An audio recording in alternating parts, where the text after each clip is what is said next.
సామెతల గ్రంథము 5వ అధ్యాయము. నా కుమారుడా, నా జ్ఞానోపదేశము ఆలకింపుము, వివేకము గల నా బోధకు చెవియొగ్గుము. అప్పుడు నీవు బుద్ధి కలిగి నడుచుకొందువు.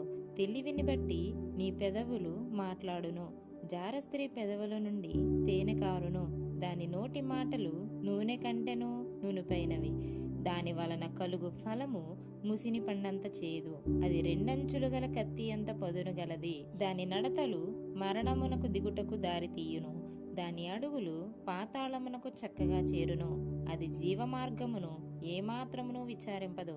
దానికి తెలియకుండానే దాని పాదములు ఇటూ అటూ తిరుగును. కుమారులారా, నా మాట ఆలకింపుడి. నేను చెప్పు ఉపదేశము నుండి తొలగకుడి. జారస్త్రీయుండు ఛాయకు పోక నీ మార్గము దానికి దూరముగా చేసుకొనుము. దాని ఇంటి వాకిటి దగ్గరకు వెళ్ళకుము. వెళ్ళిన ఎడల పరులకు నీ యవ్వన బలమును, క్రూరులకు నీ జీవిత కాలమును ఇచ్చివేతువు. నీ ఆస్తి వలన పరులు తృప్తి పొందుదురు. నీ కష్టార్జితము అన్యుల ఇల్లు చేరును. తుదకు నీ మాంసమును నీ శరీరమును క్షీణించునప్పుడు, అయ్యో, ఉపదేశము నేనెట్లు త్రోసివేసితని, నా హృదయము గద్దింపునెట్లు తృణీకరించెను. నా బోధకుల మాట నేను వినకపోతిని, నా ఉపదేశకులకు నేను చెవియొగ్గలేదు.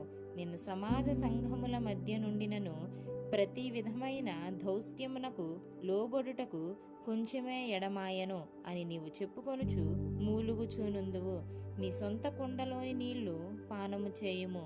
నీ సొంత బావిలో ఉబుకు జలము త్రాగుము.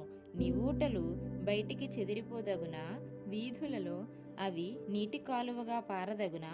అన్యులు నీతో కూడా వాటిని అనుభవింపకుండా అవి నీకే ఉండవలెను గదా. నీ ఊట దీవెననొందును. నీ యవన కాలపు భార్య యందు సంతోషింపుము. ఆమె అతి ప్రియమైన లేడి, అందమైన దుప్పి. ఆమె రొమ్ముల వలన నీవు ఎల్లప్పుడూ తృప్తి నొందుచుండుము. ఆమె ప్రేమ చేత నిత్యము బద్ధుడవైయుండుము. నా కుమారుడా, జారస్త్రీ యందు నీవేల బద్ధుడవైయుందువు. పరస్త్రీ రొమ్ము నీవేల కౌగిలించుకొందువు. నరుని మార్గములను యెహోవా ఎరుగును. వాని నడతలన్నిటినీ ఆయన గుర్తించును. దుష్టుని దోషములు వానిని చిక్కులబెట్టును. వాడు తన పాప పాశముల వలన బంధింపబడును. శిక్ష లేకయే అట్టివాడు నాశనమగును. అతి మూర్ఖుడై వాడు త్రోవ తప్పిపోవును.